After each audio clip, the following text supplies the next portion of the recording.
Quand on vient de Saint-Jean-sur-Richelieu, et on le sait nous-mêmes ici à Saint-Jean, on a le parc Jerry Boulet, on a la famille Boulet, on a bien sûr la naissance d'Offenbach. Et puis là, il y a quelques jours à peine, il y a eu ce lancement d'un livre, Deux baguettes, un banc, ma route vers Offenbach. C'est lancé par Denis Boulet, frère de Jerry, qui est évidemment natif de la région de Saint-Jean-sur-Richelieu, mais n'y habite plus depuis plusieurs décennies maintenant. C'est Denis Boulet qu'on rejoint en Mauricie. Bonjour et bienvenue.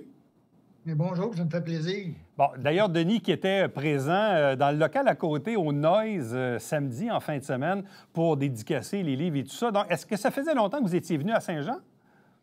Ça fait assez longtemps. Disons, j'ai pas bien premièrement, faire de la route, c'est pas comme avant. Quand j'étais plus jeune, j'en faisais de la route. Mais là, non, je te dirais, ça fait bien longtemps. Je ne peux pas dire combien d'années, mais ça fait bien longtemps. Expliquez-nous pourquoi, parce que vous êtes né à Saint-Jean-sur-Richelieu, pourquoi avez-vous quitté la région? Qu'est-ce qui s'est passé? Mais c'est que quand j'ai fait de la musique, OK, j'ai rencontré une fille, et puis je me suis marié, puis j'ai fait toute l'histoire. Mais j'ai été m'établir à Shawinigan parce que j'avais arrêté de faire de la musique, puis avec la fille que j'étais, qui est devenue ma femme, puis que j'ai eu 2 enfants. Je me suis établi à Shawinigan. Je me suis acheté une vieille maison. Je l'ai toute rénovée. Puis c'est ça, j'ai décidé là que ma vie était dans ce coin-là. Fait que puis je changerai pas de place. Tu sais, là. Qu'est-ce que ça vous rappelle? Tu sais, là, je sais que vous êtes venu en fin de semaine au Noise à côté, là, mais quand vous mettez les pieds à Saint-Jean-sur-Richelieu, puis qu'on parle, on parle de Jerry, on parle de la naissance d'Offenbach, qu'est-ce que ça vous rappelle comme souvenir? Ah, si tu savais des souvenirs, le monde, il m'en parle.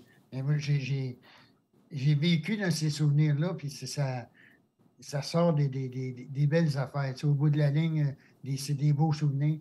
Tu sais, pour faire Offenbach, ça n'a pas pris juste 2 jours faire ça, là. C'est une composition de bien des années, ça. Avec mon frère, bien, quand on a commencé lui et moi. Moi, j'ai commencé en 61, puis je l'ai embarqué avec moi en 62. Et puis à partir de là, on est toujours été ensemble à décider ensemble qui on prenait comme musicien, puis qui qu'on mettait dehors ou whatever. Et puis, on était même jusqu'à temps que je prenne ma retraite, disons. On va dire ça comme ça, j'ai pris ma retraite. Bon, expliquez-nous un peu le projet du livre en question. Ça mijotait depuis quelques années. Bref, quelles sont les raisons pour lesquelles vous vous êtes lancé dans ce projet-là? Mais tu sais, Tiffany, qui est la femme de mon chum, lui, ça fait 30 ans que c'est mon ami. Et puis, sa femme, elle voulait être écrivaine, mais elle n'avait pas de comment je te dirais bien ça, quelqu'un qui avait qui avait comme un backup de vie, si tu veux. Et puis, mon chum lui a proposé moi, parce que lui, il savait ma vie, il la connaît. Tu sais, dans 30 ans, tu racontes des affaires, là.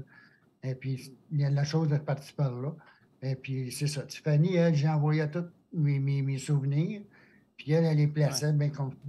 Elle a fait, tu vois, dans le livre, c'est vraiment quelque chose de beau. Pourquoi c'était important pour vous de témoigner de la naissance d'Offenbach puis de le partager au public dans ce livre? C'est de dire la vérité. Que c'est dans mon livre, là, c'est qu'est-ce qui est dit là-dedans, c'est qu'est-ce qui est vrai. Parce que moi, je suis comme mon frère, on n'a pas la langue dans notre poche. Quand tu veux savoir de quoi, tu nous le demandes, on va te dire qu'est-ce que nous autres, on pense. Et puis dans le livre, c'est ça qui est fait. Qu'est-ce qui est écrit là-dedans, c'est que c'est strictement la vérité. Parce que dans les journaux, j'ai sauté souvent. Euh, euh, Même, il arrivait même pas à dire mon adresse à le cousin. Et quand c'est un journal, puis il dit pas ta bonne adresse, tu dis, hey, il y a un problème quelque part, là, tu sais, là. Fait que c'est pour ça, il y a bien des affaires. Tu sais, comme le livre à Marie Roy, j'ai rien contre ce livre-là, mais il manque un peu et beaucoup de choses qui n'ont pas été dites comme il faut. Puis quand le monde me demande, tu me demandes mon opinion, on va te dire mon opinion. Je ne dirais pas l'opinion que Joe Blow veut savoir, là, mais c'est comme ça. Oui, tu sais, il y a bien des choses qui ont sorti, et puis on ne m'a pas demandé mon opinion, Hmm. et puis ça a sorti du courage. Donc, on comprend que pour vous, votre leitmotiv, c'était bien sûr de faire connaître la vérité, donc sur la naissance même d'Offenbach. Parfois, on a l'impression que tout a été dit, mais pour vous, il y avait encore des bouts de l'histoire qui étaient manquants ou qui, malheureusement, n'avaient pas été racontés selon votre vérité à vous, là, Denis? Ça n'a pas été raconté de la bonne façon. Tu sais, quand je te disais tantôt, mon frère puis moi, mon frère, je ne l'ai jamais appelé Jerry. Jamais, jamais, jamais. Ça a tout le temps été Gérald. Et puis, qu'est-ce qu'on faisait, nous autres? On a bâti quelque chose. Au départ, quand on a commencé à faire de la musique, notre objectif, c'était d'aller aux États-Unis. OK? Fait on travaillait seulement avec des chansons en anglais. Et puis, avec les années, mais là, tu viens, puis il est rentré quelqu'un avec nous autres qui était Pierre Harel, qui est comment on dit ça, il fait des paroles, un parolier qui faisait des super de belles paroles. Mais disons que c'était pas dans mon encadrement, dans ma tête à moi. C'était une des choses, le pourquoi que j'ai comme baissé les bras un peu. De fil en aiguille, mes bras ils ont tombé. Tu sais, je veux dire, c'était plus ça que je voulais faire. Qu'est-ce qui fait justement que vous avez pris votre retraite de la musique en 72? Parce que Offenbach a continué d'exister dans les années qui ont suivi. Qu'est-ce qui a motivé votre départ de Offenbach? Mais j'avais rencontré quelqu'un, c'est ce qui a fait en sorte. Et puis, disons que la vision que le restant de la gang avait, c'était même pas, c'était plus ma vision à moi, là. C'est pas ça, moi, j'aurais voulu faire. Moi, je visais toujours les États-Unis. C'est parce qu'on avait un band vraiment qui aurait pu faire compétition dans ce coin-là. Puis c'est plus ça qui arrivait. Là, tu sais, là, il y a des choses qui ont trop changé. J'étais plus bien dans ça. Là. Parce que, tu sais, quand t'es pas bien quelque part, c'est bien mieux de t'en aller et de faire d'autres choses. Puis ma vie, après ça, c'était super beau parce que la première fois que j'ai commencé à travailler, j'étais allé dans un bureau, puis ils m'ont dit: Vous avez travaillé où avant, vous? J'ai dit: J'ai jamais travaillé. Parce que faire de la musique, j'ai jamais travaillé, je faisais juste de la musique. Et là, quelque part, ma vie a commencé là. Comme je travaillais dans le bois, puis j'ai fini, puis j'étais un ébéniste de métier à Ouais. ça. Quelle est votre influence ou votre contribution à Offenbach dans des chansons, dans des spectacles auxquels on se souvient encore aujourd'hui? Mais tu vois, le long jeu, c'est moi qui l'ai fait avec eux autres. Ça veut dire, le premier long jeu d'Offenbach, je suis dessus. Et puis, je te dirais que les tunes qui ont embarqué le monde, ça donne bien, parce que c'est sûr que j'aimais beaucoup. Fait que, tu sais, il y en a d'autres là-dessus que j'aime carrément pas, mais je ne dirai rien là, parce que d'habitude de dire la vérité, mais là, je ne dirai rien. Je ne serai pas Celles que menteur. vous aimiez, c'était lesquelles, celles que vous aimiez? Call in the Blues, il faut que je me pousse, puis I Got Low. Puis il y en a un autre aussi, je ne me souviens pas de l'autre, là. En tout cas, il y en a quatre. Je ne me souviens pas du titre de la quatrième. Mais c'est mes préférés. Bon. Est-ce que votre départ du groupe en 72, est-ce que ça a changé quelque chose dans la relation avec le reste du groupe ou avec Gérald, Jerry, votre frère? Est-ce que ça a changé quelque chose ou si, comme ça arrive des fois dans la vie, nos routes se séparent, puis c'est ce qui arrive, là? Mais tu sais, juste de donner, de dire à mon frère que je t'ai pas arrêté, c'était la pire affaire que j'ai pu faire de ma vie. Ah oui? Pas la pire affaire au sens que je regrette, mais de dire à quelqu'un que mon frère, c'était comme moi, il me dit, tu sais, nous deux, on faisait un. Et puis, quand que j'ai dit, on a arrêté sur le bord de l'autoroute, puis il s'en doutait un peu parce qu'avec l'attitude que j'avais. Puis là, quand on est arrêté, on a arrêté sur le bord de l'autoroute, puis j'ai dit, il dit, Câlisse, le vieux! Pourquoi? Là, j'ai dit, qu'est-ce que tu veux que je te dise? Ma vie, elle change. Je m'en vais d'une autre façon. Je ne suis plus capable de vivre de cette façon-là. Et puis là, cette journée-là, j'ai dit, Gad, Gérald, on va finir les gigs qu'on a. Puis j'ai dit après ça, il dit, non, t'en finis pas, c'est fini, c'est fini. Parce qu'on avait une politique, nous autres, qu'on avait bien adoptée au début, lui puis moi.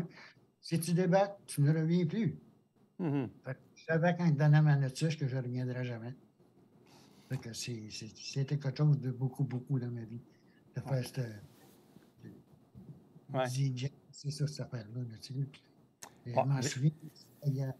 Visiblement, bon, vous avez quand même une bonne santé. Bon, on le sait, votre frère est mort prématurément, là, évidemment, avec ses ennuis de santé à la fin des années 80.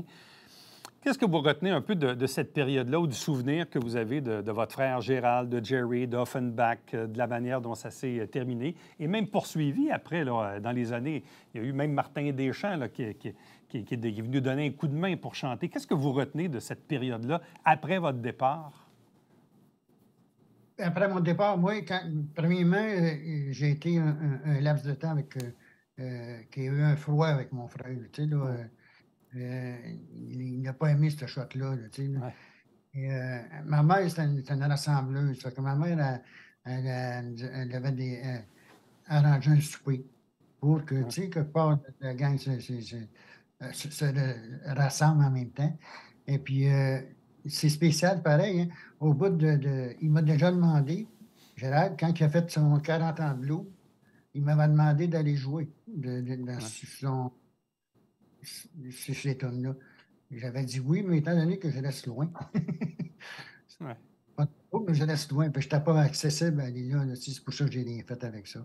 Mais plusieurs fois, il m'a demandé, il disait, hey, le vieux, il vient d'essayer dans le char, on va regarder de quoi. Ces tonnes qu'il faisait, il me demandait mon opinion. Et vraiment, ça me faisait plaisir de... C'est pour ça qu'il m'a demandé mon opinion, parce qu'on est du monde qu'on ne compte pas de mensonges. On dit qu'est-ce qu'on a à dire, puis on dit qu'est-ce qu'on dit parce qu'on le pense. On est de même. On n'est pas des menteurs. En terminant, qu'est-ce que vous voulez qu'on retienne d'Offenbach, de la dizaine d'années où vous étiez là, vous étiez le batteur du groupe, de Jerry Gérald, de votre frère qui est mort prématurément à la fin des années 80. Bref, et de la famille Boulet de Saint-Jean-sur-Richelieu, qu'est-ce que vous voulez qu'on retienne au final? Tu sais, c'est quelque chose qui s'est bâti avec de peine et de misère. Nous autres, on a déjà mangé du beurre de pinot, puis des biscuits soda, puis tout ce que tu voudras, pour arriver à... On n'avait pas d'argent, mais on a passé à travers, parce que dans le temps, il y avait beaucoup de groupes. Tu avais les sultans, les aristocrates, les ouraps, les nommés, il y en avait. Mais nous autres, on a passé à travers tout ça. C'est la réussite d'avoir passé à travers tout ça que je suis content, que ça nous a amené jusqu'à Offenbach. Tu sais, Offenbach, dans ma tête, à moi, c'est quelque chose de vraiment, vraiment important. Alors donc, le livre « Deux baguettes », c'est pour le batteur, ça, un banc, ma route vers Offenbach, raconté par Denis Boulet, un petit gars de la rue Cousin à Saint-Jean-sur-Richelieu. Hein? Exactement ça. Bien, merci beaucoup. Bonne santé, longue vie. Je te remercie beaucoup, toi aussi. Restez avec nous. On vous revient après ceci.